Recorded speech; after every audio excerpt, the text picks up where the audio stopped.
This is Edu Skills, OET made easy. Our mission is to make you fall in love with OET. And if you're watching this on YouTube, kindly consider subscribing the channel. Give us a thumbs up if you like our work. And please share your comments so that we customize upcoming sessions accordingly. And please do share to your contacts so that we may reach out to maximum people who are really struggling, especially financially struggling to crack OET. We never charge for any of our services. So let's serve the humanity.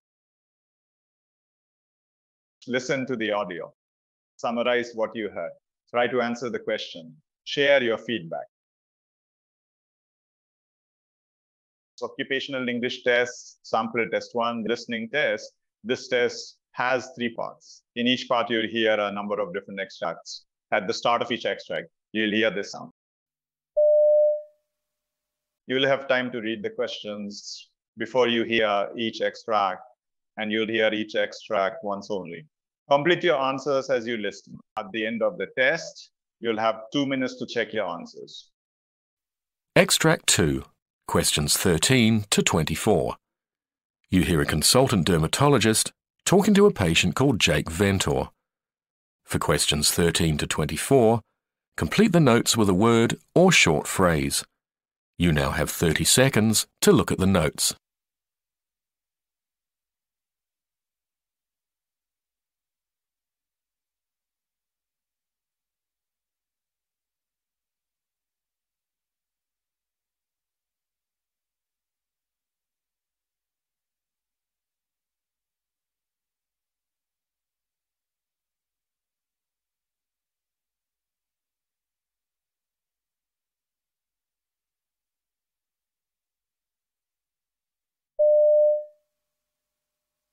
jvynk, please come in and take a seat.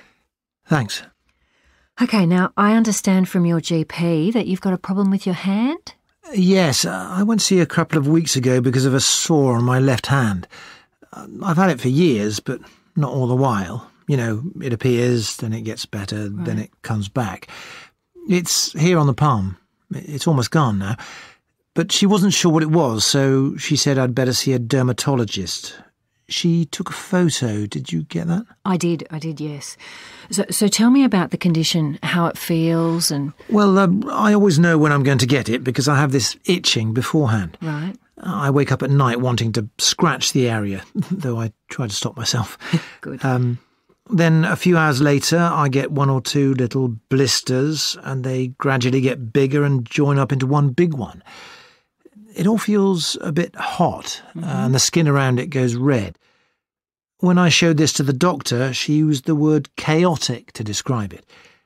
Anyway, it gradually dries up and I get a scab. Then after about 2 weeks, that falls off and there's just a little red patch, like you can see now. Okay. I've been getting it for years. I actually got it the first time when I was in China in the 1990s. I had a job there for a couple of years before I came back here. That first time, I also had a similar sore on my chest, but that's never come back. But the one on my hand, that comes back every year or so, but never in exactly the same place. I thought it had sorted itself out because I didn't get it for a couple of years, but then it came back. Right. So there's no pattern. It's not getting more frequent or anything, and it doesn't seem linked to anything in my daily life. Like it doesn't seem to happen when I'm run down, for example, or because of anything in my diet, or if I'm under a lot of pressure at work, that kind of thing. Okay. So the doctor thought you needed to have a look. Also because I had a malignant melanoma on my back that was removed in 2006. Right. It was at quite an early stage and it hadn't got too deep. Okay, well, that's good. Still, I'll just have a look at your back. Mm-hmm. Was it down here? Yeah, that's right. Okay. Well, yeah, that all looks absolutely fine. Well, I don't think you need to worry about anything sinister here. By the way, have you ever had cold sores? No, never. But I did wonder if this thing on my hand was something like that. In fact, I wanted to ask you about that. There's an antiviral cream you can use, isn't there, to stop them developing? I wondered if you could prescribe me something like that. Look, the trouble is these work well on the mouth because the skin's very thin there, but I'm afraid they won't have any effect in your case because the skin on your hand's so much thicker. Oh, I see. Yeah. Well, something else that worries me is whether there's a chance of infection. Should I be covering the place up? No, you don't need to unless there's broken skin. Right, good. It's fine.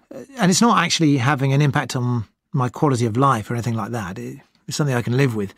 I mean, I have done for all these years. Okay, so really the reason you went to the doctor after all these years was just to see if there was any way we could prevent this happening? Yeah. Okay, well, at this stage, the best thing to do is organise a biopsy. It might be a bit uncomfortable, but it means we can rule certain things out. Okay.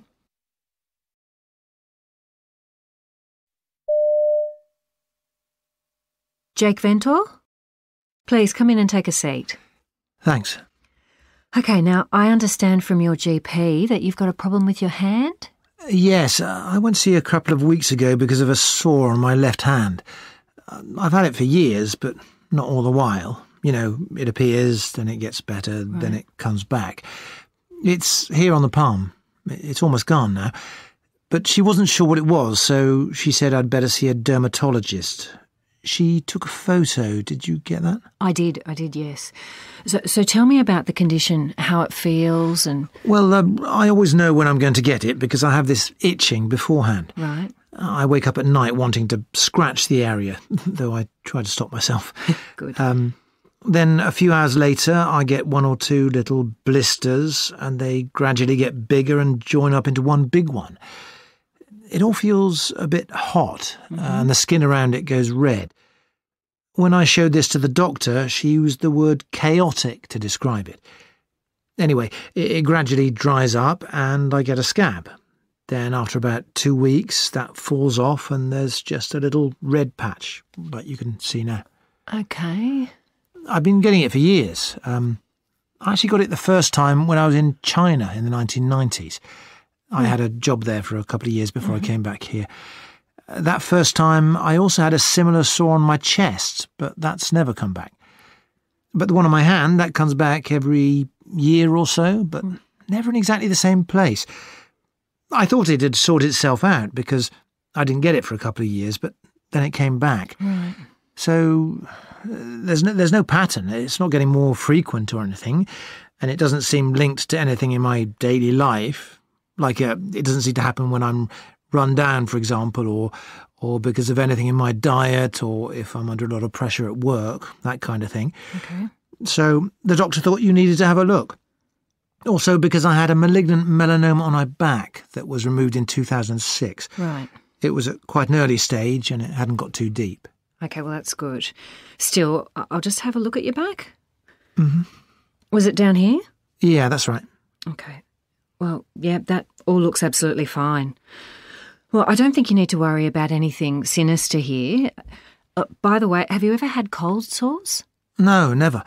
But I did wonder if this thing on my hand was something like that. In fact, I wanted to ask you about that. There's an antiviral cream you can use, isn't there, to stop them developing? I wondered if you could prescribe me something like that. Look, the trouble is these work well on the mouth because the skin's very thin there, but I'm afraid they won't have any effect in your case because the skin on your hand's so much thicker. Oh, I see. Yeah. Well, something else that worries me is whether there's a chance of infection. Should I be covering the place up? No, you don't need to unless there's broken skin. Right, good. It's fine. And it's not actually having an impact on my quality of life or anything like that. It's something I can live with. I mean, I have done for all these years. Okay, so really the reason you went to the doctor after all these years was just to see if there was any way we could prevent this happening? Yeah. Okay, well, at this stage, the best thing to do is organise a biopsy. It might be a bit uncomfortable, but it means we can rule certain things out. Okay.